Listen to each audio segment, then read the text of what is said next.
তার জন্য কোনো নির্বাচন চল, আমিও তো বিএনপির সমর্থক, আমি নির্বাচন চাই না। আসলে তো জনগণ চাইছে 10 বছর, আমি 5 বছর চাইতাছি।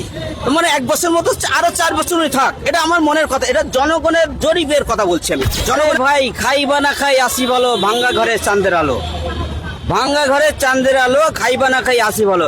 কোন সরকার এসে আমাদের প্যাডেল চালাই দেবে না ভাই, কারণ এখন আমরা অল্প ইনকাম করে আমরা ভালো আছি।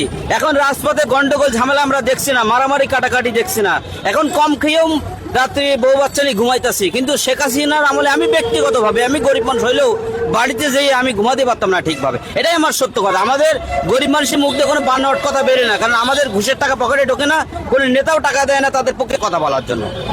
এবং বর্তমান সময় যেটা ডক্টর ইউনূস সাহেব যেভাবে দেশ চালাচ্ছে, আসলে আমি অনেক খুশি তার প্রতি। কারণ আমরা ড্রাইভার, আপনার যেমন সাংবাদিক, আপনার সমস্ত অলিগলির সংবাদ রাখেন, আর আমরাও সমস্ত অলিগলি, আরও অলিগলির আমরা খবর রাখি। তাতে করে আমরা দেখছি জনগণ চাইতেছে 10 বছর ডক্টর ইউনূস সাহেব থাক। তা আমি ব্যক্তিগত মনে করি 10 বছর না, 5 বছর উনি থাক, ধরেন কিছুদিন গেছে, আর মিনিমাম উনি 4 বছর ওনার কাছে ক্ষমতা উনি চালাক। কারণ দেশে বিভিন্ন দেশ থেকে বর্তমান যে বিনিয়োগগুলো আসতেছে, আমরা অনেক সন্তুষ্ট। হয়তো আমাদের কষ্ট হচ্ছে, আমাদের প্রজন্ম ভালো হবে আমি মনে করি। কারণ এখন যদি আবার আসেন নির্বাচন, এখন যদি নির্বাচন আপনারা দেন বা নির্বাচন আপনারা চাচ্ছেন, ভালো কথা, চাইতেই পারেন, নির্বাচন আমরাও চাই। কিন্তু এখন বর্তমান উপজেলা পর্যায়ে স্থানীয় নির্বাচন আমরা চাচ্ছি, সরকারি নির্বাচন আমরা এখন চাচ্ছি না। কারণ নির্বাচন মানে রক্তচ্ছ রাজপথ।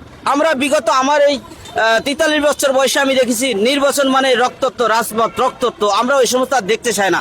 আমরা সাধারণ মানুষ, আমাদের ডাইনি ভাই, আমরা সুন্দর পরিষ্কার পরিচ্ছন্নভাবে আমরা চলতে চাই, আমরা শান্তিতে থাকতে চাই। আমরা বর্তমান আমরা কোনো মেট্রোলে চাচ্ছি না, দ্বিতীয় পদ্মা শুধু আমরা চাচ্ছি না, আমরা চাচ্ছি দুটো নুন ভাত ডাল ভাত খেয়ে আমরা সুখে শান্তিতে আমরা যাতে বসবাস করতে পারি এবং জাতি যাতে বসবাস করতে পারে, এটাই আমাদের প্রত্যাশা। ধন্যবাদ।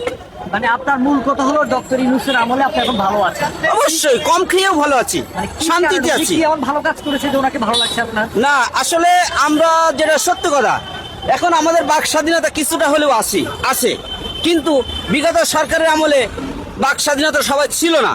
শুধু তাই না, এখন একটা নির্বাচন হবে, সেটাও হয়তো বাক স্বাধীনতা হারিয়ে যাবে।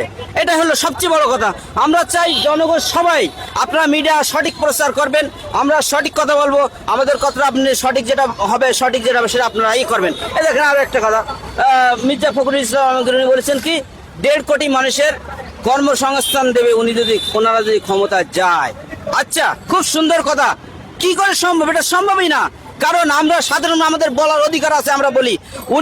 ওনারা বারবার বলে চাঁদাবাজি, চাঁদাবাজি, আজ পর্যন্ত